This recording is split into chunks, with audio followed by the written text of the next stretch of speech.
Y veamos, creo que ya estamos en directo nuevamente. Bienvenidos, bienvenidas panas a esta transmisión más. Ahorita tuve problemas de red, pero parece ser que ya la red está más estable. Así que bienvenidos a esta cuarta parte leyendo Tristes Trópicos de Levi Strauss. Si no te has escuchado las otras tres partes, aquí abajito en la descripción vas a poder encontrar una liga hacia la playlist de este libro que vamos a ir alimentando conforme vayamos pues leyendo este libro, que créanme, apenas vamos comenzando, así como la liga hacia todos los libros que vas a poder encontrar en este canal, así que créeme que hay bastante contenido para que te entretengas un buen rato. Pues bueno, pues este es el capítulo 9, Guanabara. Río de Janeiro es mordida por su bahía hasta el corazón, se desembarca en pleno centro como si la otra mitad, Nueva Is, ya hubiera sido devorada por las olas, y en cierto sentido es verdad, ya que la primera ciudad, un fuerte, se encontraba en ese islote rocoso recién bordeado por el barco y que lleva aún el nombre de su fundador, Villegainón. Camino por la avenida Río Branco, donde antaño se levantaban las aldeas Tupinamba, pero en mi bolsillo tengo a Hindeleri, breviario del etnólogo. Hace 378 años, casi en la misma fecha, llegaba aquí con otros 10 ginebrinos protestantes enviados por Calvino a pedido de Villegainón, su antiguo condiscípulo que acababa de convertirse, apenas un año después de establecerse en la bahía de Guanabara. Este extraño personaje que había desempeñado todos los oficios y se había interesado por todos los problemas, luchó contra los turcos, los árabes, los italianos, los escoceses, raptó a María Estuardo para permitir su casamiento con Francisco II y los ingleses. Se le vio en Malta, en Argelia y en la batalla de Cerisols, y casi al término de su carrera aventurera, cuando parecía haberse consagrado a la arquitectura militar, decide ir al Brasil, después de una decepción sufrida en su carrera profesional. Pero una vez más sus planes están a la altura de su espíritu inquieto y ambicioso. ¿Qué se propone hacer en el Brasil? Fundar una colonia, pero también, sin duda, labrarse un imperio. Como objetivo inmediato quería establecer un refugio para los protestantes perseguidos que desearan abandonar la metrópoli. Católico y probablemente libre pensador, obtiene el patrocinio de Coligny y del cardenal de Lorena. Luego de una campaña de reclutamiento entre los fieles de ambos cultos, que llevó también hasta la calle, entre los perdidos y los esclavos fugitivos, consiguió embarcar, el 12 de julio de 1555, 600 personas en 2 navíos, mezcla de pioneros, representantes de todos los sectores de la sociedad y de criminales sacados de las cárceles. Solo olvidó a las mujeres y las provisiones. La partida fue penosa. Volvieron 2 veces a Dieppe. Por último, el 14 de agosto, levaron anclas definitivamente. Pero entonces comenzaron las dificultades. Tumultos en las Islas Canarias, putrefacción del agua a bordo, escorbuto. El 10 de noviembre Villegainón fondea en la bahía de Guanabara, donde franceses y portugueses se disputaban desde hace años los favores de los indígenas. La posición privilegiada de Francia en la costa brasileña durante esa época plantea curiosos problemas. Eso ocurre especialmente hacia principios de siglo, cuando se habla de numerosos viajes franceses, sobre todo el de Goneville, en 1503, que se trajo de Brasil un yerno indio. Casi contemporáneamente al descubrimiento de la tierra de Santa Cruz por Cabral en 1500. ¿Hay que ir más atrás aún? Del hecho de que los franceses se atribuyeran inmediatamente el nombre de Brasil, confirmado por lo menos después del siglo VII, como la denominación del continente mítico celosamente ocultado, de donde provenían las maderas de tintura. A esta nueva tierra, y de gran número de términos tomados correctamente por el francés de dialectos indígenas, sin pasar por las lenguas ibéricas, ananás, mandioca, tamandúa, tapir, jaguar, sagüín, agouti, ara, caimán, tucán, coatí, acajau, etc. Debe concluirse que un fondo de verdad sustenta esa tradición diapense sobre el descubrimiento del Brasil por Jean Cousin, 4 años antes del primer viaje de Colón. Cousin tenía a bordo a un tal Pinzón. Son los Pinzón quienes devuelven el coraje a Colón cuando, en Palos, parece decidido a abandonar su proyecto. También es un pinzón quien dirige la pinta durante el primer viaje y a quien Colón gusta consultar cada vez que prepara un cambio de ruta. En fin, Colón, por renunciar a la ruta que exactamente un año más tarde lleva a otro pinzón hasta el cabo de São Agostinho y que le asegura el descubrimiento oficial del Brasil, pierde un título de gloria suplementario. Salvo un milagro, el problema no será resuelto nunca, ya que los archivos de Dieppe, incluida la relación de Cousin, desaparecieron en el siglo XVII en el incendio provocado por el bombardeo inglés. Pero al pisar por primera vez tierra brasileña, no puede evitar la evocación de todos esos incidentes burlescos y trágicos que prueban la intimidad que reinaba entre franceses e indios.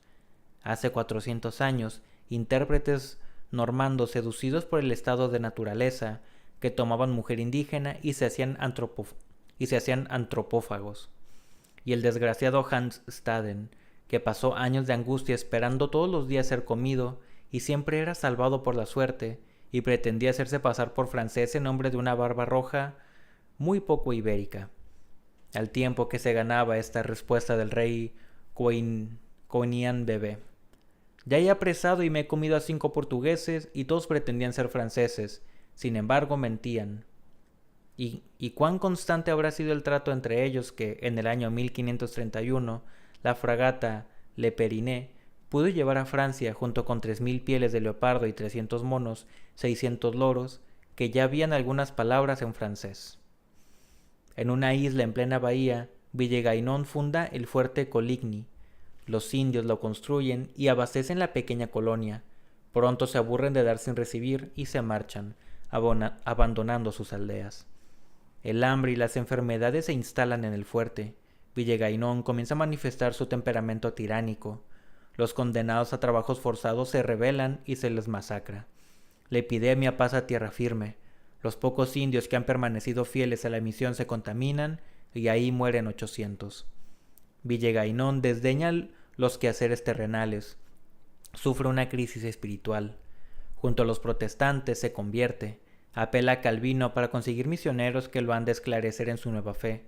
De esa manera se organiza el viaje del que forma parte Léry. La historia toma entonces un giro tan extraño que me asombro de que ningún novelista o dramaturgo no se la haya apropiado todavía. Aislados en un continente tan desconocido como un nuevo planeta, completamente ignorantes de la naturaleza y de los hombres, incapaces de cultivar la tierra para asegurar su subsistencia, dependientes en todas sus necesidades, de una población incomprensible que por otra parte los miraba mal y asaltados por las enfermedades, ese puñado de franceses que se había expuesto a todos los peligros para huir de las luchas metropolitanas y fundar un hogar donde pudieran coexistir las creencias bajo un régimen de tolerancia y de libertad, se vio apresado en su propia trampa. Los protestantes intentan convertir a los católicos y esos a los protestantes. En vez de trabajar para subsistir, se pasan las semanas en absurdas discusiones. ¿Cómo se debe interpretar la cena? ¿Hay que mezclar el agua y el vino para la consagración? La Eucaristía, la administración del bautismo, proporcionan temas para verdaderos torneos teológicos, a continuación de los cuales Villegainón avanza o retrocede en su conversión. Hasta se llega a enviar un emisario a Europa para consultar a Calvino y pedirle que dirima los puntos en litigio. Entretanto, se duplican los conflictos, las facultades de Villegainón se alteran. Léry cuenta que su humor y sus crueldades podían predecirse por el color de sus ropas. Finalmente se vuelve contra los protestantes y les hace padecer hambre. Estos cesan de participar en la comunidad, pasan al continente y se unen a los indios. Al idilio que se trata entre ellos, debemos esa obra maestra de la literatura etnográfica, Le Voyage fait en la terre du Brésil, de Jean Léry. El final de la aventura es triste. Los ginebrinos consiguen, no sin dificultades, regresar en un barco francés. Ya no se trata, como a la ida, cuando tenían fuerzas de desengrasar, o sea, pillar, alegremente los barcos que encontraban en el camino. El hambre reina a bordo. Se comen los monos y los loros. Esos loros tan preciosos. Una india amiga de Léry se negó a ceder el suyo a menos que se lo cambiaran por un cañón. Las ratas y los ratones de las bodegas, últimas vituallas, llegan a tener el valor de 4 escudos la pieza. Ya no hay agua. En 1558, la tripulación desembarca en Bretaña. medio muerta de hambre.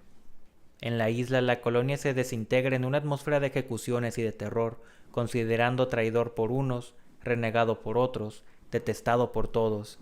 Villegainón, sospechoso frente a los indios y espantado frente a los portugueses, renuncia a su sueño. Fort Coligny, al mando de su sobrino, Bois-le-Comte, cae en manos de los portugueses en 1560. Lo que primero intento discernir en ese Río de Janeiro que se me da ahora como alimento es el sabor de esta aventura. En realidad, iba a adivinarlo un día con ocasión de una excursión arqueológica al fondo de la bahía, organizada por el Museo Nacional en honor de un sabio japonés. Un vaporcito nos había dejado en una pequeña playa pantanosa donde se oxidaba un viejo casco encallado. Sin duda no era del siglo XVI, pero lo mismo introducía una dimensión histórica en esos espacios donde nada hacía figurar el paso del tiempo. Bajo las nubes bajas, detrás de una lluvia fina que caía sin cesar desde el alba, la ciudad lejana había desaparecido. Más allá de los cangrejos que pululaban en el fango negro y de los mangles, cuyo desarrollo de formas no se sabe si depende del crecimiento de la putrefacción, la selva destacaba solamente las siluetas de algunas cabanas de paja, de edad indefinida. Más lejos aún, pendientes montañosas hundían sus escarpaduras en una bruma pálida. Nos aproximamos a los árboles y alcanzamos el objeto de nuestra visita, un arenal donde unos campesinos acababan de sacar a luz fragmentos de alfarería.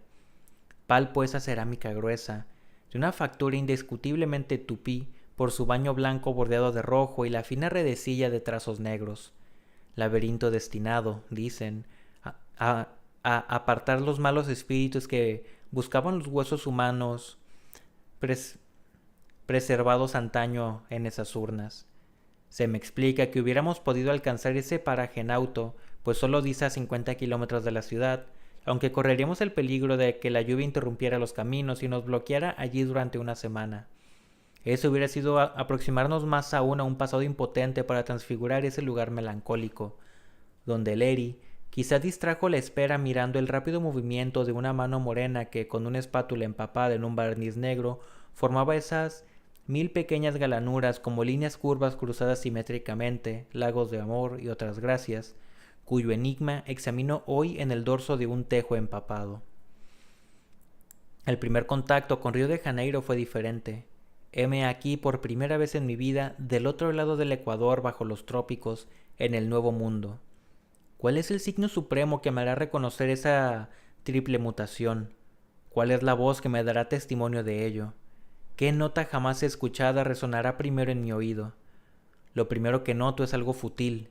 Estoy en un salón. Vestido más livianamente que de costumbre y hollando los maendros ondulados de un revestimiento en mosaico blanco y negro, advierto un ambiente particular en esas calles estrechas y umbrosas que cortan la avenida principal. El paso de las moradas a la calzada es menos marcado que en Europa. Los comercios, a pesar del lujo de sus fachadas, prolongan la exhibición hasta la calle. Casi no se presta atención al hecho de estar dentro o fuera. En verdad, la calle no es tan solo un lugar por donde se pasa, es un lugar donde uno se queda. Viva y apacible al mismo tiempo, más animada y mejor protegida que las nuestras. Vuelvo a encontrar el término de comparación que ella me inspira, pues por el momento, los cambios de hemisferio, de continente y de clima casi no han hecho otra cosa que volver superflua la delgada capa vítrea que en Europa establece artificiosamente condiciones idénticas. En primer lugar, Río de Janeiro parece reconstituir al aire libre las Galeries de Milán, las Galergy de Ámsterdam, el pasaje de los panoramas o el hall de la Gare Saint-Lazare. Generalmente se conciben los viajes como un desplazamiento en el espacio. No basta. Un viaje se inscribe simultáneamente en el espacio, en el tiempo y en la jerarquía social. Las impresiones solo son definibles refiriéndolas solidariamente a estos tres ejes, y como el espacio posee él solo 3 dimensiones, se necesitarían por lo menos 5 para hacerse una representación adecuada del viaje. Enseguida lo experimento cuando desembarco en el Brasil. Sin duda alguna, estoy al otro lado del Atlántico y del Ecuador, y muy cerca del trópico. Muchas cosas me lo demuestran. Este calor tranquilo y húmedo que libera mi cuerpo del habitual peso de la lana y suprime la oposición, que retrospectivamente descubro como una de las constantes de mi civilización, entre la casa y la calle. Por otra parte, pronto me enteraría de que la suprime, en efecto, para introducir otra entre el hombre y el matorral, que mis paisajes íntegramente humanizados no incluían, esas también las palmeras, las flores nuevas, y en los escaparates de los cafés, montones de nueces de coco verdes que una vez partidas dejan aspirar una agua azucarada con frescor de cueva. Pero también experimento otros cambios. Era pobre y soy rico. En primer lugar, porque mi condición material ha cambiado. Luego, porque el precio de los productos locales es increíblemente bajo. Este ananá me cuesta 20 centavos. Este racimo de bananas 2 francos. Estos pollos que un bolichero italiano hace a Spiedo 4 francos. Parece el palacio de Dametartine.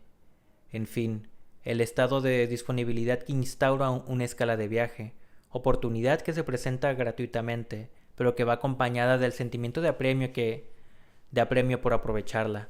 Crea una actitud ambigua, propicia la suspensión de los controles más habituales y a la liberación casi ritual de la prodigalidad. Sin duda, el viaje puede actuar de manera diametralmente opuesta. Hice la experiencia en Nueva York, cuando llegué sin dinero después del armisticio, pero sea en más o en menos, en el sentido de una mejor o peor situación material, sería necesario un milagro para que no implicara ningún cambio en ese sentido. Al mismo tiempo que nos transporta millares de kilómetros, el viaje hace subir o descender algunos grados en la escala de los estatus. Desplaza, pero también desnaturaliza con respecto al medio normal, para mejor o para peor. Y el color y el sabor de los lugares no pueden ser disociados del rango siempre imprevisto donde nos instala para gustarlos. Hubo un tiempo en que el viaje enfrentaba al viajero con civilizaciones radicalmente distintas de la propia y que se imponían, en primer lugar, por su calidad de extrañas. Desde hace algunos siglos esas ocasiones se hacen cada vez más raras. Ya sea en la India o en América, el viajero moderno se sorprende menos y reconoce más. Seleccionando objetivos e itinerarios, uno se da la libertad, sobre todo, de elegir entre tal o cual fecha de penetración, entre tal o cual ritmo de invasión de la civilización mecánica. La búsqueda de lo exótico se reduce a coleccionar estados anticipados o retardados de un desarrollo conocido. El viajero se vuelve anticuario al verse obligado, por falta de objetos, a abandonar su galería de arte negro para inclinarse hacia antigüedades que regatea durante sus visitas al baratillo de la tierra habitada. Esas diferencias ya se advierten en el seno de una ciudad. Los barrios, como plantas que alcanzan la floración en su estación propia, llevan la marca de los siglos en los que crecieron, florecieron y declinaron.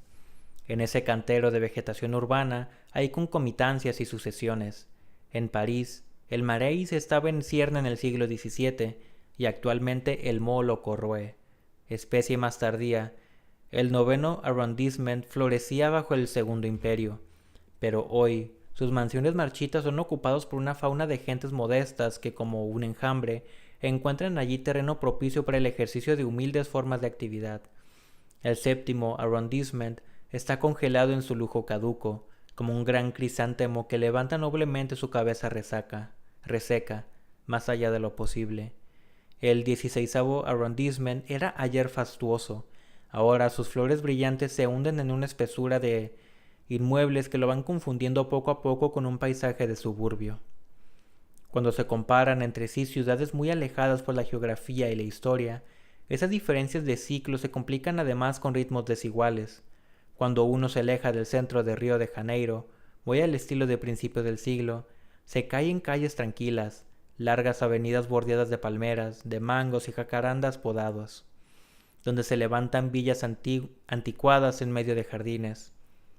Como me ocurrió más tarde en los barrios residenciales de Calcuta, pienso ahora en Niza o en Biarritz bajo el Napoleón III.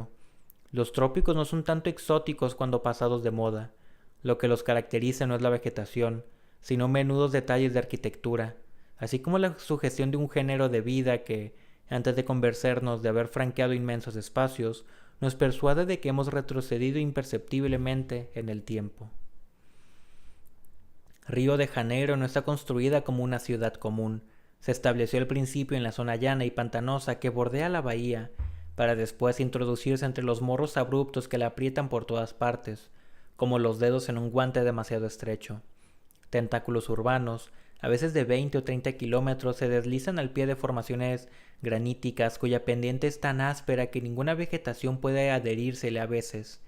Sin embargo, sobre una terraza aislada o a un cañadón profundo, se ha instalado un islote de selva, tanto más verdaderamente virgen cuanto que el lugar es inaccesible a pesar de su proximidad. Desde el avión nos parece que rozamos las ramas en esos corredores frescos y sombríos donde planeamos entre tapicerías suntuosas antes de aterrizar a sus pies. Esa ciudad, tan pródiga en colinas, trata a estas con un desprecio que, en parte, se explica por la falta de agua en las cimas. Río de Janeiro es, en este aspecto, lo contrario a Chittagong, en el Golfo de Bengala. En una llanura pantanosa, pequeños mogotes cónicos de arcilla anaranjada, luciente bajo la hierba verde, sostienen bungalows solitarios, fortalezas de los ricos que se protegen del calor agobiante y de la piojería de los bajos fondos. En Río de Janeiro es al revés. Esos casquetes globulosos donde el granito parece hierro fundido reflejan tan violentamente el calor que la brisa que circula en el fondo de los desfiladeros no puede ascender a las alturas. Quizás el urbanismo haya resuelto hoy el problema, pero en 1935, en Río, el lugar que cada uno ocupa en la jerarquía social se medía en el altímetro, tanto más bajo cuanto más alto era el domicilio. Los míseros vivían asentados en los morros, en las favelas, donde una población de negros cubiertos de andrajos desteñidos inventaba en la guitarra esas melodías avispadas que en los días de carnaval bajan de las alturas e invaden el centro de la capital junto con ellos. A lo lejos la ciudad cambia tanto como hacia arriba, cuando uno se introduce en una de esas calles urbanas que hunden sus meandros entre las colinas, todo toma aspecto de barrio. Botafogo, al final de la avenida Río Branco, es todavía la ciudad elegante, pero después de Flamengo uno creería estar en Neuilly. Hace 20 años los alrededores del túnel de Copacabana parecían Saint-Denis o Le Bourget, pero además, con un aspecto de campiña como podría ser nuestro suburbio antes de la guerra de 1914, en Copacabana hoy en día un erizo de rascacielos. Yo solo veía un pueblecito provinciano con su comercio y sus tiendas. Último recuerdo de Río de Janeiro, cuando ya la abandonaba definitivamente, en la cuesta de Corcovado, un hotel donde visitaba a algunos colegas norteamericanos. Se llegaba por medio de un funicular sencillamente construido en medio de las piedras. Parecía un poco garaje, un poco refugio de alta montaña, con puestos de mando a cargo de supervisores atentos, una especie de Luna Park. Todo eso para alcanzar, en lo alto de la colina, y luego de haberme elevado a lo largo de los terrenos baldíos abandonados y rocosos que a menudo se acercaban a la vertical, una pequeña residencia del período imperial, casa térrea, o sea, de una sola planta, decorada con estucos y retocada con ocre, donde se comía en una plataforma transformada en terraza, por encima de una mezcla incoherente de obras de hormigón, casuchas y conglomerado urbano. Y al fondo, en lugar de las chimeneas de fábrica que uno esperaba ver como límite de ese paisaje heterogéneo, un mar tropical, satinado y brillante, coronado por un claro de luna monstruoso. Vuelvo a bordo. El barco se pone en marcha y chisporrotea con todas sus luces. Desfila frente al mar que se retuerce y semeja pasar revista en un trozo ambulante de calleja. Por la tarde hubo una tormenta y el mar reluce a lo lejos como un vientre de animal. Empero, la luna está disimulada por jirones de nubes que el viento transforma en zigzags, en cruces y en triángulos. Esas figuras extravagantes parecían iluminadas desde el interior. Sobre el fondo negro del cielo parecían algo así como una aurora boreal en estilo tropical. De tanto en tanto, a través de esas apariciones humosas, se ve un fragmento de luna rojiza que pasa, vuelve y desaparece, como una linterna errante y angustiada.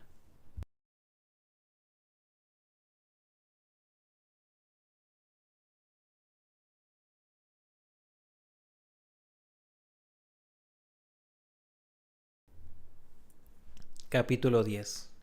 Paso del Trópico. La ribera entre Río de Janeiro y Santos ofrece una vez más trópicos de ensueño.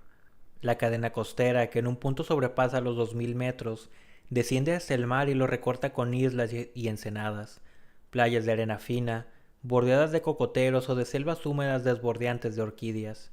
Vienen a tropezar con paredes de greda o de basalto que impiden, salvo al mar, el acceso hasta ellas. Pequeños puertos separados por una distancia de 100 kilómetros abrigan a los pescadores en moradas del siglo XVIII, ahora en ruinas, construidas antaño por armadores, capitanes y vicegobernadores, con piedras noblemente talladas. Angra, Dos, Reis, Ubatuba, Paraty, São Sebastião, Villavela.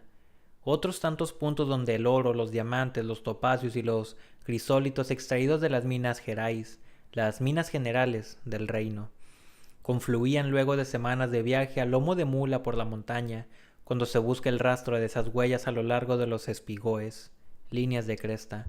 Cuesta imaginar un tráfico tan intenso que posibilite la existencia de una industria especial basada sobre la recuperación de las herraduras que los animales perdían en el camino. Bougainville relató las preocupaciones que se tomaban con respecto a la explotación y el transporte. Apenas se extraía, el oro debía remitirse a establecimientos situados en cada distrito: Río das Mortes, Savara, Cerro Frío. Allí se percibían los derechos de la corona, en lo que correspondía a los exploradores que les remitían en barras marcadas con su peso, título, número y las armas del rey. Una oficina central, a mitad del camino entre las minas y la costa, operaba una nueva fiscalización. Un lugarteniente y 50 hombres deducían el derecho de quinto y el de peaje por cabeza de hombre y de animal. Ese derecho era repartido entre el rey y el destacamento. No sorprende entonces que las caravanas que venían de las minas y pasaban obligatoriamente por ese registro fueran detenidas y revisadas con el mayor rigor. Después, las particulares llevaban el oro en barras a la casa de moneda de Río de Janeiro, que las canjeaba por moneda acuñada de medio doblón, 8 piastras de España. Sobre cada una de ellas el rey ganaba una piastra por la aleación y el derecho de moneda, y Bougainville agregaba: la Casa de la Moneda es una de las más bellas que existen. Está provista de todas las comodidades necesarias para trabajar con la mayor celeridad. Como el oro desciende de las minas al mismo tiempo que las flotas llegan de Portugal, hay que acelerar el trabajo de la moneda, y ésta se acuña con una rapidez sorprendente. Para los diamantes, el sistema era aún más estricto. Los empresarios, cuenta Bougainville, están obligados a dar un informe exacto de los diamantes que se han encontrado y remitir estos a manos del intendente comisionado al afecto por el rey. Este intendente los deposita inmediatamente en un pequeño cofre guarnecido de hierros y clausurado con 3 cerraduras. Él tiene una de las llaves, el virrey otra, y la otra el probador de la hacienda real. Este cofrecito se mete dentro de otro que contiene las 3 llaves del primero, y donde se ponen los 3 sellos de las personas mencionadas. El virrey no tiene el derecho de registrar lo que encierra, solamente consigna el todo a una tercera caja fuerte que envía a Lisboa, luego de haber asentado su sello sobre la cerradura. Se abre en presencia del rey, que elige los diamantes que desea y paga su precio a los empresarios según una tarifa reglada por su convenio. De esa intensa actividad, que solo en un año 1762 había incluido el transporte, fiscalización, acuñación y despacho de 119 arrobas de oro, es decir, más de 1,5 toneladas, solo quedan a lo largo de esa costa de vuelta al Edén algunas fachadas majestuosas y solitarias al fondo de sus islas, murallas construidas por las olas, al pie de las cuales atracaban los galeones. Esas selvas grandiosas, esos ancones vírgenes, esas rocas escaparadas. Uno quisiera creer que solamente indígenas descalzos se deslizaron hasta ellas desde lo alto de las mesetas, y no que dieron sitio a talleres donde hace 200 años aún se forjaba el destino del mundo moderno. Después de haberse saciado de oro, el mundo tuvo hambre de azúcar, pero también el azúcar consumía esclavos.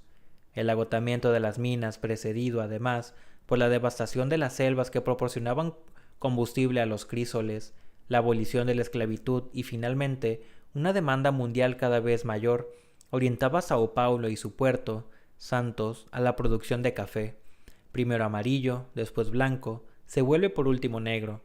Pero a pesar de las transformaciones que han hecho de Santos uno de los centros del comercio internacional, el paraje posee aún una arcana belleza. Mientras el barco penetra lentamente entre las islas, siento aquí el primer encuentro con los trópicos. Un canal verdegueante nos encierra.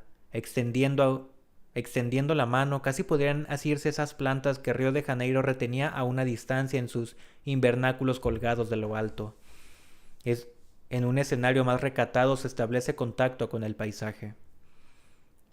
La región, a la altura de Santos, llanura inundada, acribillada de lagunas y pantanos, surcada de ríos, de estrechos y de canales cuyos contornos sombrea perennemente un vapor nacarado, semeja la tierra misma en el momento de emerger al comienzo de la creación. Los plantanares que la cubren son del verde más joven y más tierno que se puede concebir, más agudo que el oro verde de los campos de yute en la delta de Brahmaputra, con los que complazco uniéndolos en el recuerdo. Pero esa misma finura del matiz, su gracilidad inquieta comparada con la apacible suntuosidad de la otra, contribuyen a crear un ambiente extraordinario. Durante una media hora circulamos entre bananeros, que más que árboles enanos son plantas mastodontes, troncos jugosos que terminan en un penacho de hojas elásticas, por encima de una mano de 100 dedos que sale de un enorme loto castaño y rosado. Después, el camino se eleva a 800 metros de altura hasta la cima de la sierra. Como en toda esta costa, las pendientes abruptas han protegido de los ataques del hombre a una selva tan rica que para encontrarla igual habría que dirigirse a varios millares de kilómetros hacia el norte, cerca de la cuenca amazónica. Mientras el auto gime en virajes que forman espirales hasta tal punto que ni siquiera se pueden calificar de horquillas, a través de una bruma que nos hace pensar que en las altas montañas de otras latitudes tengo tiempo de inspeccionar los árboles y las plantas expuestas ante mí como especímenes de museo. Este bosque difiere del nuestro por el contraste entre el follaje y los troncos. El follaje es más sombrío. Sus matices de verde evocan el reino mineral antes que el vegetal, y de aquel el jade y la esmeralda y el peridoto. Por el contrario, los troncos blancos y grisáceos se dibujan como samantas sobre el fondo oscuro del follaje. Como me hallaba demasiado próximo al muro para considerar el conjunto, examinaba principalmente los detalles. Plantas más abundantes que las europeas elevan sus tallos y sus hojas, que parecen recortadas en metal. Tan seguro es su porte, tan cubierto de las pruebas del tiempo su forma plena de sentido. Esa naturaleza, vista desde fuera, pertenece a un orden distinto de la nuestra. Manifiesta un grado superior de presencia y de permanencia. Como en los paisajes exóticos de Henry Rousseau, sus seres alcanzan la dignidad de objetos. Ya una vez sentí una impresión análoga. Fue en mis primeras vacaciones en Provenza, luego de dedicarme durante años a Normandía y a Bretaña. Una vegetación para mí confusa y sin interés era seguida por otra donde cada especie me ofrecía una significación particular. Era como si me hubieran transportado de una aldea cualquiera a un paraje arqueológico donde las piedras ya no fueran tan solo elementos de una casa, sino testigos. Exaltado, recorría la rocalla repitiéndome que aquí cada ramita se llamaba tomillo, orégano, romero, albahaca, laurel, alucema, madroño, alcaparra, lentisca, que poseía sus títulos de nobleza y que había recibido su carga privilegiada, y la pesada fragancia resinosa era para mí prueba y a la vez razón de un universo vegetal más valedero. Lo que la flora provenzal me ofrecía entonces con su aroma, la del trópico me lo sugería ahora con su forma. No ya un mundo de olores y de prácticas, herbario de recetas y de supersticiones, sino un troupe vegetal, como un cuerpo de grandes bailarinas que parecían haber detenido su gesto en la posición más sensible, como si pretendiesen manifestar una finalidad tanto más aparente como menos temiera la vida, ballet inmóvil, solo turbado por la agitación mineral de las fuentes. Cuando se alcanza la cima, una vez más todo cambia. Han terminado el húmedo calor de los trópicos y las heroicas trabazones de lianas y de rocas, en lugar de inmenso panorama reverberante que se domina por última vez hasta el mar. Desde el mirador de la sierra se ve, en dirección opuesta, una meseta desigual y desnuda que deja al descubierto crestas y torrentes bajo un cielo caprichoso. Cae allí una llovizna bretona. Estamos a casi 1000 metros de altura. Aunque el mar se halle próximo todavía, en la cima de esta pared comienzan las tierras altas, sucesión de gradas cuyo escalón primero y más duro está formado por la cadena costera. Estas tierras se vuelven imperceptiblemente más bajas hacia el norte, hasta la cuenca del Amazonas, donde se desploman en grandes fisuras a 3000 kilómetros de aquí. Su descenso será interrumpido solo 2 veces por líneas de acantilados.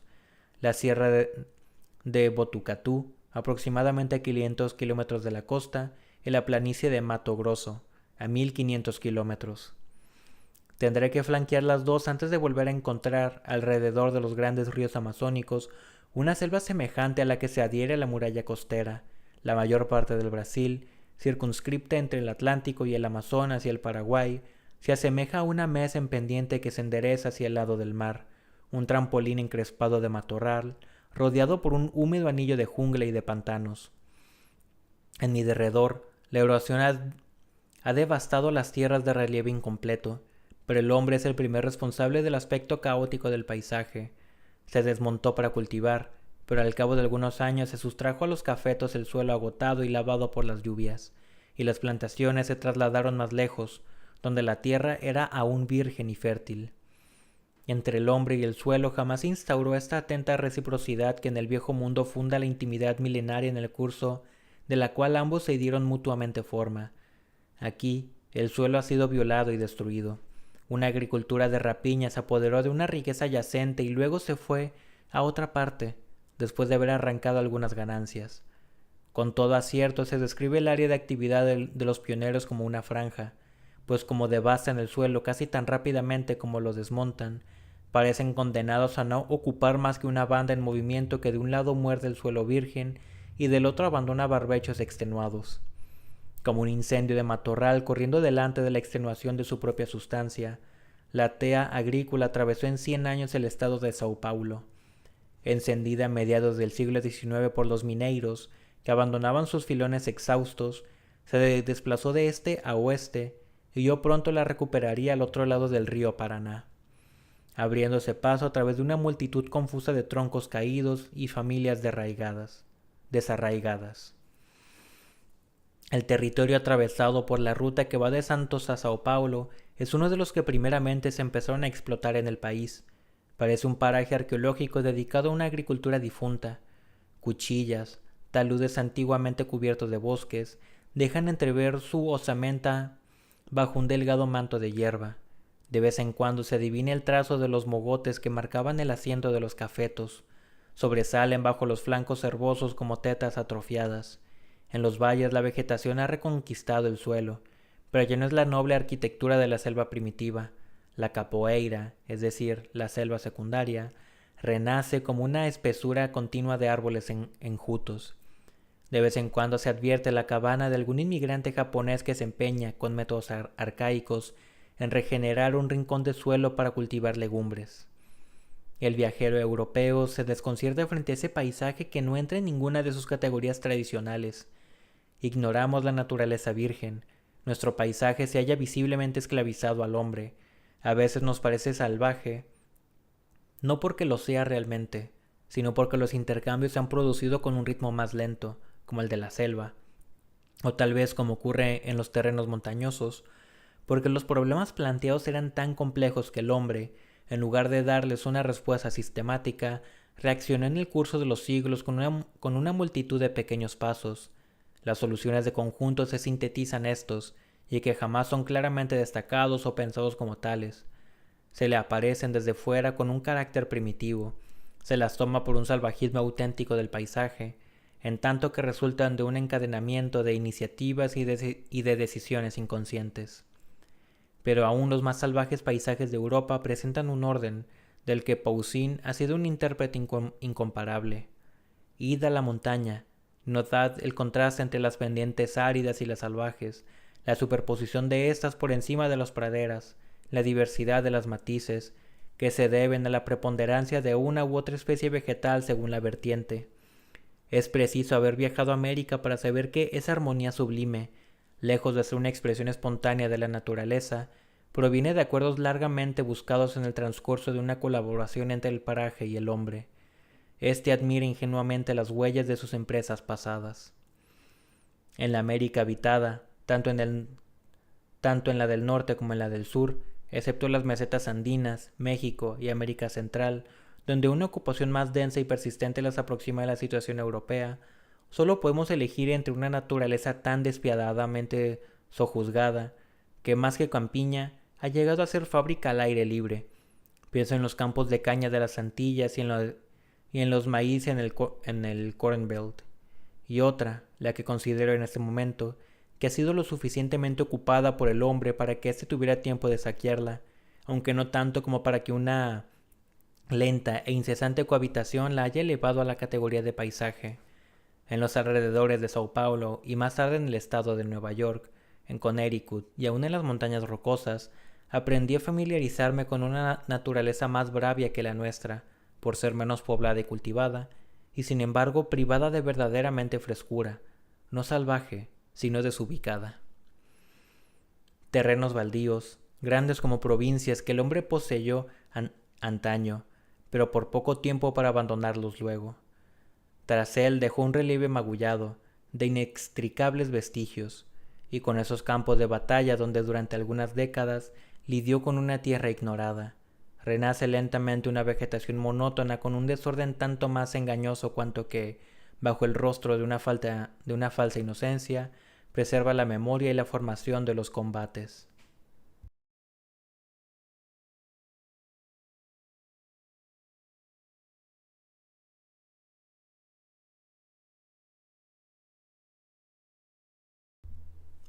Capítulo 11.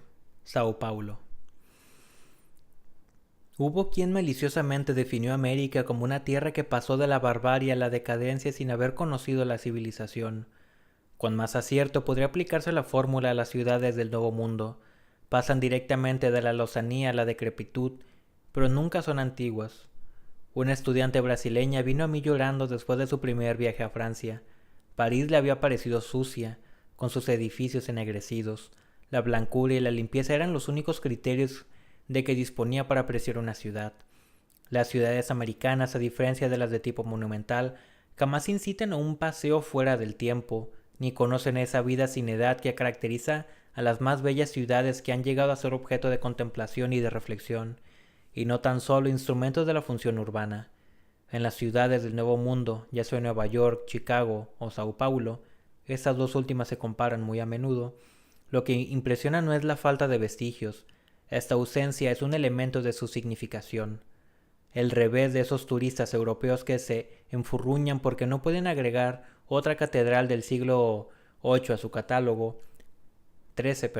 catálogo, me alegra adaptarme a un sistema sin dimensión temporal para interpretar una forma diferente de civilización. Pero caigo en el error inverso, ya que esas ciudades son nuevas y de su novedad tienen su ser y su justificación, pero no puedo perdonarles que no lo sigan siendo. Para las ciudades europeas, el paso de los siglos constituye una promoción. Para las americanas, el de los años es una decadencia. No solo están recientemente construidas, sino que lo están para renovarse con la misma rapidez con que fueron edificadas, es decir, mal. En el momento de levantarse, los nuevos barrios casi ni son elementos urbanos, demasiado brillantes, demasiado nuevos, demasiado alegres para eso. Más bien parecen una feria, una exposición internacional construida solo por unos meses. Luego de ese lapso la fiesta termina y esas grandes figurillas languidecen. Las fachadas se escaman, la lluvia y el hollín dejan sus huellas, el estilo pasa de moda, la disposición primitiva desaparece bajo las demoliciones que exige una nueva impaciencia. No son ciudades nuevas en contraste con ciudades antiguas, sino ciudades con un ciclo de evolución muy corto comparados con otras de ciclo lento. Ciertas ciudades de Europa se adormecen dulcemente en la muerte, las del Nuevo Mundo viven febrilmente en una enfermedad crónica, son perpetuamente jóvenes y sin embargo nunca sanas. Cuando visité Nueva York y Chicago en 1941 o cuando llegué a Sao Paulo en 1935, me asombró en primer lugar no lo nuevo, sino la precocidad de los estragos del tiempo. No me sorprendí de que a estas ciudades les faltaran 10 siglos. Me impresionó comprobar que muchos de sus barrios tuvieran ya 50 años, que sin ninguna vergüenza dieran muestra de tal marchitamiento, ya que, en suma, el único adorno que podrían pretender sería el de una juventud, fugitiva para ellos tanto como para seres vivientes. Chatarra, tranvías rojos como vehículos de bomberos, bares de caoba con balaustrada de latón pulido, depósitos de ladrillos en callejuelas solitarias donde solo el viento barre las basuras, parroquias rústicas al pie de las oficinas y bolsas con estilo de catedrales, laberintos de inmuebles oxidados que cuelgan sobre abismos entrecruzados por zanjas, puentes giratorios y andamios. Oh Chicago, imagen de las Américas, ciudad que sin cesar crece en altura por la acumulación de sus propios escombros que soportan nuevas construcciones. No sorprende que en ti el nuevo mundo ame tiernamente la memoria de los tiempos de 1880, pues la única antigüedad que él puede pretender en su sed de renovación es esta humilde distancia de medio siglo, demasiado breve para favorecer el juicio de nuestras ciudades milenarias, pero que le da a él, que no se cuida del tiempo, una pequeña oportunidad para enternecerse por su juventud transitoria. En 1935, los habitantes de Sao Paulo se enorgullecían de que en su ciudad se construyera, como término medio, una casa por hora. Entonces se trataba de mansiones. Me aseguran que el ritmo sigue siendo el mismo, pero para las casas de departamentos.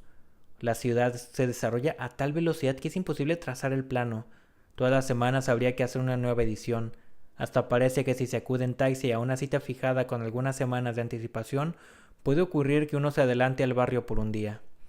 En esas condiciones, evocar recuerdos de hace 20 años es como contemplar una fotografía ajada. A lo sumo puede presentar un interés documental. Desalojo los bolsillos de mi memoria y entrego lo que queda a los archivos municipales. Por esa época se describía a Sao Paulo como una ciudad fea. Sin duda, las casas de departamentos del centro eran pomposas y pasadas de moda. La presuntuosa indigencia de su ornamentación se agravaba aún más por la pobreza de la construcción. Las estatuas y las guirnaldas no eran de piedra, sino de yeso embadurnado de amarillo para simular una patina. En general, la ciudad presentaba los tonos sostenidos y arbitrarios que caracterizan esas malas construcciones donde el arquitecto ha tenido que recurrir al revoque para proteger y disimular la base. En las construcciones de piedra, las extravagancias del estilo 1890 se pueden disculpar, en parte, por la gravedad y la densidad del material. Se ubican en su carácter de accesorios. Pero en las otras, esas cuidadosas tumefacciones recuerdan las improvisaciones dérmicas de la lepra. Bajo los colores falsos, las sombras resaltan más negras.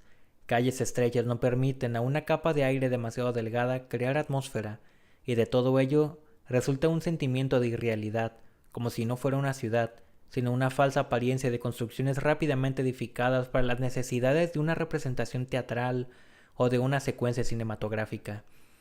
Y sin embargo, Sao Paulo nunca me pareció fea. Era una ciudad salvaje como lo son todas las ciudades americanas, a excepción quizás de Washington, D.C., que no era ni salvaje ni domesticada, sino más bien se hallaba cautiva y muerta de aburrimiento en la jaula estrechada de avenidas detrás de las cuales la encerró el Enfant. En ese tiempo Sao Paulo aún no había sido domada. Construida al principio sobre una terraza en forma de espolón que apuntaba hacia el norte, en la confluencia de dos pequeños ríos, Ajangabaú y Tamanduatei, que un poco más abajo se vuelcan en el Tietê, afluente del Paraná. Era una simple reducción de indios, un centro misionero donde los jesuitas portugueses del siglo XVI trataban de agrupar a los salvajes para iniciarlos en las virtudes de la civilización. Sobre el talud que desciende hacia el Tamanduatei y que domina los barrios populares del Brás y del Pená, subsistían aún en 1935 algunas callejuelas provincianas y largas plazas cuadradas y cubiertas de hierba, rodeadas de casas bajas con techo de tejas y ventanitas en rejas y encaladas, con una austera iglesia parroquial a un lado, sin otra decoración que el doble arco canopial que recortaba un fronto barroco en la parte superior de la fachada. Muy lejos hacia el norte, el Tietê estiraba sus meandros plateados en las baneas. Aguacelas que poco a poco se iban transformando en ciudades, rodeadas de un rosario irregular de barrios y de loteos, Inmediatamente detrás estaba el centro de los negocios, fiel al estilo y a las aspiraciones de la exposición de 1889, el Praca-DC, Plaza de la Catedral, un poco cantero, un poco ruina, después el famoso Triángulo, del que la ciudad estaba tan orgullosa como Chicago de su Loop, zona del comercio formada por la intersección de las calles Direita, Sao Bento y 15 de Noviembre. Vías abarrotadas de letreros donde se apiñaba una multitud de comerciantes y empleados que por medio de una vestimenta oscura proclamaban su fidelidad a los valores europeos o norteamericanos, al mismo tiempo que su arrogancia por los 800 metros de altura que los liberaban de las languideces del trópico que pasa sin embargo por el centro de la ciudad. En Sao Paulo, en el mes de enero, la lluvia no llega, se engendra en la humedad del ambiente, como si el vapor de agua que embebe todo se materializara en perlas acuáticas que cayendo copiosamente se vieran frenados por su afinidad en toda esa bruma a través de la cual se deslizan. No se trata de una lluvia a rayones como la de Europa, sino de un centelleo pálido, formado en multitud de bolitas de agua que ruedan en una atmósfera húmeda, cascada de claro caldo de tapioca. La lluvia no cesa cuando pasa la nube, sino cuando el aire del lugar, por la punción lluviosa, se desembaraza suficientemente de un exceso de humedad. Entonces el cielo se aclara, se vislumbra un azul muy pálido entre las nubes rubias, mientras que a través de las calles corren torrentes alpinos. En el extremo norte de la terraza se abre un gigantesco tajo, el de la avenida San Joao, arteria de varios kilómetros que comenzaba a trazar paralelamente el Tieté, siguiendo el recorrido de la antigua ruta del norte que llevaban hacia Itu, Sorocaba y las ricas plantaciones de campiñas. La avenida, que nacía en el extremo del espolón, descendía hacia los escombros de viejos barrios.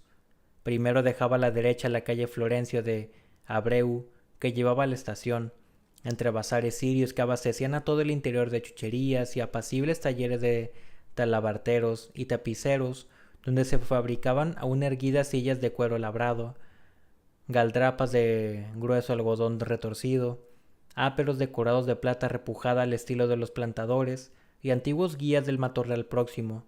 Después pasaba al pie de entonces único e inacabado rascacielos, el rosado predio Martinelli, y excavaba los campos elíseos, otrora morada de los ricos, donde las mansiones de madera pintada se descalabran en medio de jardines de eucaliptos y mangos.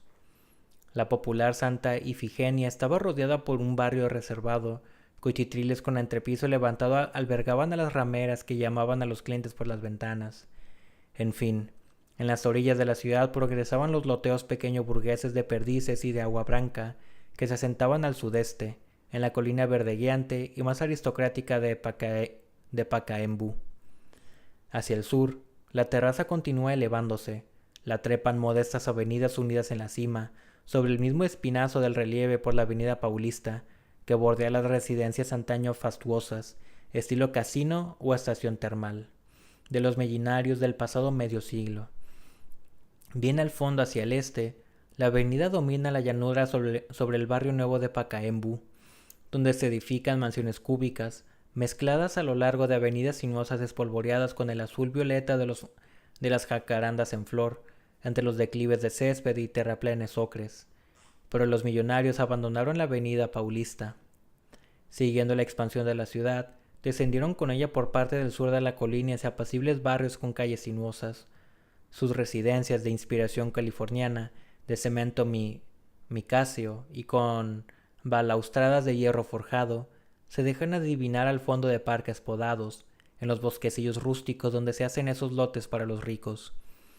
Al pie de casas de departamentos de hormigón se extienden pastaderos de vacas, un barrio surge como un espejismo, avenidas bordeadas de lujosas residencias interponen a ambos lados de los barrancos, un torrente cenagoso circula entre los bananeros, sirviendo a la vez como fuente y albañal las casuchas de argamasa construidas sobre encañizados de bambú, donde vive la misma población negra que en Río acampa en la cima de los morros. Las cabras corren a lo largo de los pendientes. Ciertos lugares privilegiados de la ciudad consiguen reunir todos los aspectos. Así, a la salida de dos calles divergentes que conducen hacia el mar, se desemboca al pie de la barranca del río Anagambú, franqueado por el puente que es una de las principales arterias de la ciudad. El bajo fondo está ocupado por un parque estilo inglés, extensiones de césped con estatuas y pabellones, mientras que en la vertical de los dos taludes se elevan los principales edificios: el Teatro Municipal, el Hotel Explanada, el Automóvil Club y las oficinas de la compañía canadiense que provee la iluminación eléctrica y los transportes. Sus masas heterogéneas se enfrentan a un desorden coagulado. Esos inmuebles en pugna evocan grandes rebaños de mamíferos reunidos por la noche alrededor de un pozo de agua, por un momento titubeantes e inmóviles, condenados, por una necesidad más apremiante que el miedo, a mezclar temporariamente sus especies antagónicas. La evolución animal se cumple de acuerdo con fases más lentas que las de la vida urbana.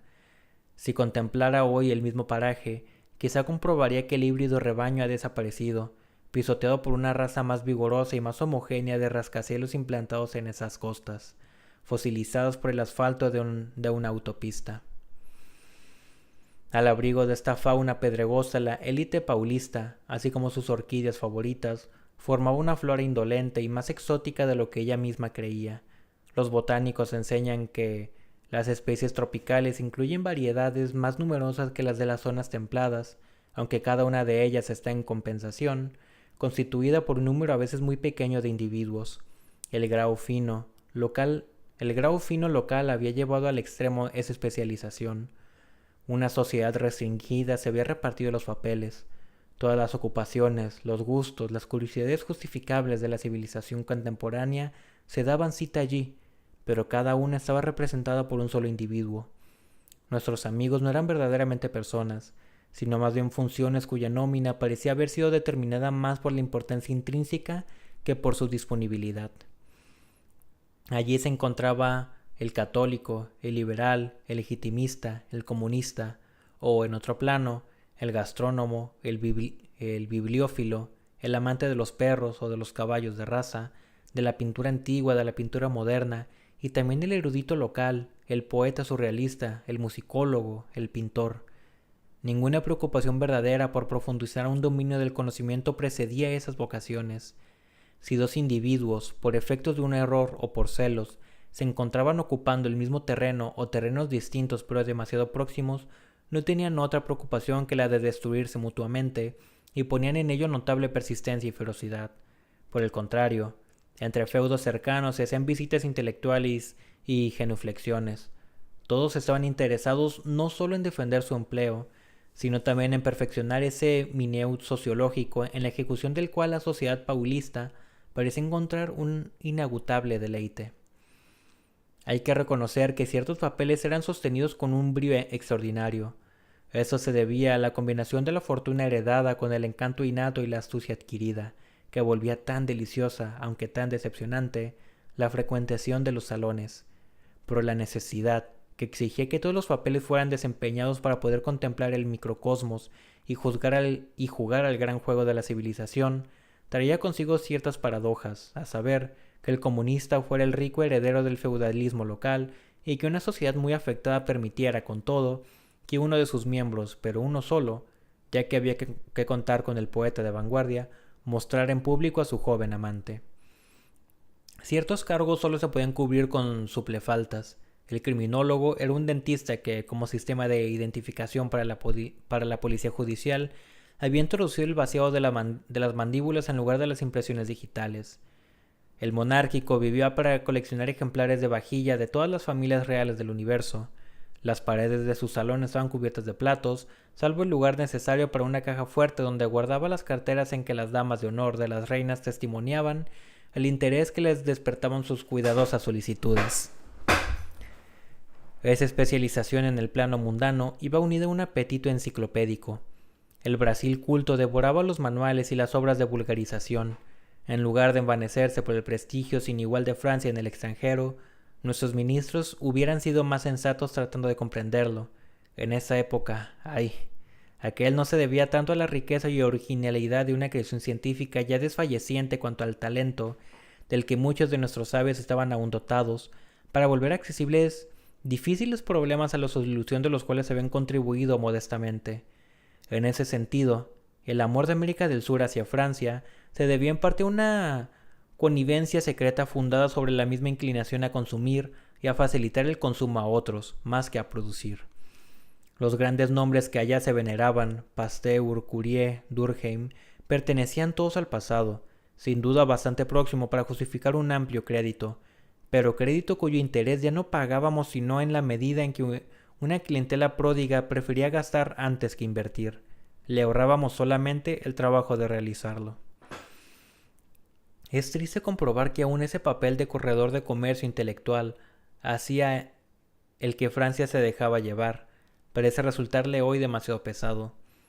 Somos a tal punto prisioneros de una perspectiva científica heredada del siglo XIX, cuando cada campo del pensamiento era lo suficientemente restringido para que un hombre provisto de las cualidades tradicionalmente francesas, cultura general, vivacidad y claridad, espíritu lógico y talento literario, llegara a abarcarla por completo y trabajando aisladamente, consiguiera pensarla por su cuenta y dar una síntesis. Que nos regocijemos o que lo deploremos, la ciencia moderna ya no permite esa explotación artesanal, donde un solo especialista era suficiente para ilustrar su país. Hoy se necesita una hueste que no tenemos. Las bibliotecas personales se han transformado en curiosidades museográficas, pero nuestras bibliotecas públicas, sin locales, sin crédito, sin personal documentalista, y hasta sin una cantidad adecuada de asientos para los lectores, desaniman a los investigadores en lugar de prestarles un servicio. Por último, la creación científica representa hoy una empresa colectiva y ampliamente anónima para la que estamos muy mal preparados, pues nos preocupamos demasiado por prolongar más allá de los aceptables y los éxitos fáciles de nuestros viejos virtuosos. ¿Seguirán creyendo esos durante mucho tiempo que un estilo impecable puede subsanar la falta de partitura? Países más jóvenes han comprendido la lección. En ese Brasil que había conocido algunos brillantes éxitos individuales, aunque poco frecuentes, Euclides de Cuna, Oswaldo Cruz, Chagas, Villalobos, la cultura seguía siendo hasta hace poco un juguete para los ricos, y por esa oligarquía necesitaba una opinión pública de inspiración civil y laica para burlar tanto la influencia tradicional de la Iglesia y del ejército como el poder personal. Se creó la Universidad de Sao Paulo con el propósito de abrir la cultura a una concurrencia más amplia. Recuerdo aún que cuando llegué al Brasil para participar en esa fundación, contemplé la condición humillada de mis colegas locales con una piedad un poco altanera. Cuando veía a esos profesores miserablemente pagados, obligados a recurrir a oscuros trabajos para poder comer, experimentaba el orgullo de pertenecer a un país de vieja cultura, donde el ejercicio de una profesión liberal estaba rodeado de garantías y de prestigio. No sospechaba que 20 años más tarde mis alumnos menesterosos de entonces ocuparían cátedras universitarias, a veces más numerosas y mejor equipadas que las nuestras, con un servicio de bibliotecas que nosotros quisiéramos poseer. Sin embargo, esos hombres y esas mujeres de todas las edades que se empeñaban en nuestros cursos con un fervor sospechoso venían desde lejos, jóvenes al acecho de los empleos que nuestros diplomas hacían accesibles, o abogados, ingenieros y políticos establecidos que temían mucho la competencia próxima de los títulos universitarios en caso de que ellos mismos los hubieran sensatamente pretendido. Todos estamos viciados por un espíritu balubardero y destructor, en parte inspirado por una tradición francesa desusada, al estilo de la vida parisiense del siglo pasado, introducido por algunos brasileños semejantes al personaje de Meilhac y Halevi, pero que más aún era un rasgo sintomático de una evolución social, la del París en el siglo XIX, que Sao Paulo y también Río de Janeiro reproducían entonces por su cuenta. Ritmo de diferenciación acelerada entre la ciudad y el campo, aquella que se desarrolla a expensas de este con el resultado de que una población recientemente urbanizada se preocupa por desembarazarse de la candidez rústica simbolizada. En el Brasil del siglo XX, con el caipira, es decir, el provinciano, como lo había estado por el nativo de Arpojón o de Cherentonau en nuestro teatro de Boulevard. Recuerdo un ejemplo de este humor dudoso. En medio de una de esas calles casi campesinas, aunque de un largo de 3 o 4 kilómetros, que prolongaban el centro de Sao Paulo, la colonia italiana había hecho levantar una estatua de Augusto. Era una reproducción en bronce, tamaño natural, de un mármol antiguo, en realidad mediocre, pero que, sin embargo, merecía cierto respeto en una ciudad donde ninguna otra cosa evocaba la historia más allá del último siglo. La población de Sao Paulo decidió con todo que el brazo levantado para el saludo romano significaba «Allí vive Carlitos». Carlos Pereira de Sousa, antiguo ministro y hombre político influyente, poseía en la dirección indicada por la mano imperial una de esas amplias casas de una sola planta, construida con ladrillos y argamasa y recubierta por un revoque de cal, ya grisáceo y escamado, en la que habrían pretendido sugerir con volutas y rosetones los fastos de la época colonial. Igualmente se convino en que Augusto llevaba shorts, lo cual era humorísimo a medias, ya que la mayor parte de los que pasaban no conocían la falda romana. Esas bromas corrían por la ciudad una hora después de la inauguración y se repetían con gran acompañamiento de palmas en la espalda durante la velada elegante del siglo Odeón que tenía lugar el mismo día. Así era como la burguesía de Sao Paulo, que había instituido una función cinematográfica semanal de precio elevado para protegerse de los contactos plebeyos, se desquitaba por haber permitido negligentemente la formación de una aristocracia de inmigrantes italianos que habían llegado medio siglo antes para vender corbatas en la calle y que hoy poseían las residencias más rimbombantes de la avenida y habían donado el tal comentado bronce. Nuestros estudiantes querían saberlo todo, pero cualquiera que fuese el campo donde nos moviéramos, lo único que consideraban digno de recordar era la teoría más reciente. Embotados por todos los festines intelectuales del pasado, que por otra parte solo conocían de oídas, ya que no leían las obras originales, conservaban un entusiasmo siempre disponible para los platos nuevos. En el caso de ellos habría que hablar de moda más bien que de cocina. Ni ideas ni doctrinas presentaban a sus ojos un interés intrínseco, sino que las consideraban como instrumentos de prestigio cuya primicia había que asegurarse. Compartir con las demás una teoría conocida equivalía a llevar un vestido ya visto. Se exponían al ridículo. Por el contrario, se ejercía una competencia encarnizada por medio de revistas de vulgarización, de periódicos sensacionalistas y de manuales para conseguir la exclusividad del último modelo en el campo de las ideas. Mis colegas y yo, productos seleccionados de los equipos académicos, a veces nos sentíamos embarazados, como acostumbrábamos, a respetar tan solo las ideas maduras. Éramos blanco de ataque para estudiantes que ignoraban totalmente el pasado, pero cuya información aventajaba siempre a la nuestra por algunos meses. Sin embargo, la erudición, a la que no tenía ni elegancia ni método, les parecía de todas maneras un deber. Así sus disertaciones consistían, cualquiera que fuese la materia, en una evocación de la historia general de la humanidad, desde los monos antropoides que terminaba a través de algunas citas de Platón, Aristóteles y Comte, con la paráfrasis de algún polígrafo viscoso cuya obra era tanto más valiosa cuanto más oscura, pues de esa manera era menos probable que a otros se le hubiera ocurrido apropiársela antes. La universidad se les aparecía como un fruto tentador pero envenenado. Para esos jóvenes que no habían visto el mundo y cuya condición, a menudo muy modesta, no les permitía ni siquiera la esperanza de conocer Europa. Nosotros éramos como magos exóticos llevados hasta ellos por hijos de familia doblemente abominados. En primer lugar, porque representaban la clase dominante, y luego, en razón de su vida cosmopolita, que les confería una ventaja sobre todos aquellos que se habían quedado en la aldea, pero que los había apartado de la vida y de las aspiraciones nacionales. Nosotros les resultamos sospechosos lo mismo que ellos, pero en nuestras manos traíamos la manzana de la sabiduría. Los estudiantes nos rehuían y nos cortejaban alternativamente, ya cautivados, ya rebeldes. Medíamos nuestra influencia por la importancia de la pequeña corte que se organizaba a nuestro alrededor. Esos corrillos se hacían una guerra de prestigio cuyos símbolos, beneficiarios o víctimas, eran sus profesores dilécticos. Eso se traducía en los Omenganens, manifestaciones en homenaje al maestro, almuerzos o tés ofrecidos gracias a unos esfuerzos tanto más conmovedores cuanto se suponían privaciones reales. Las personas y las disciplinas fluctuaban en el transcurso de esas fiestas como valores de bolsa, en razón del prestigio del establecimiento, del número de los participantes y del rango de las personalidades mundanas u oficiales que aceptaban participar en ellas. Y como cada gran nación tenía su embajada en Sao Paulo, bajo la forma de tienda, el té inglés, la repostería vienesa o parisense, la cervecería alemana, se expresaban de esa manera intenciones tortuosas según cuál hubiera sido elegida. Que ninguno de vosotros, encantadores alumnos, hoy colegas estimados, guarde rencor si pasea su mirada por estas líneas, cuando pienso en vosotros según vuestras costumbres, por esos nombres tan extraños a un oído europeo pero cuya diversidad expresa el privilegio, que fuera también el de vuestros padres, de poder recoger libremente de entre todas las flores de una humanidad milenaria el fresco ramo de la vuestra.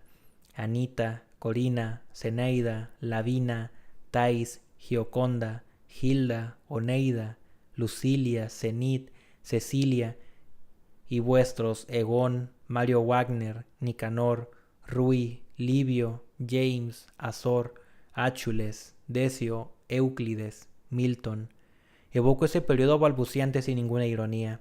No podría ser de otro modo, puesto que me he enseñado lo precarias que son las ventajas que confiere el tiempo. Pienso que en lo que era Europa entonces y en lo que es hoy, veo cómo franqueáis en pocos años una distancia intelectual que pareciera del orden de varias décadas, y aprendo así cómo mueren y cómo nacen las sociedades, como esos grandes cambios en la historia que según los libros parecen resultar del juego de fuerzas anónimas que actúan en el corazón de las tinieblas, pueden también, en un claro instante, llevarse a cabo por la resolución viril de un puñado de criaturas bien dotadas.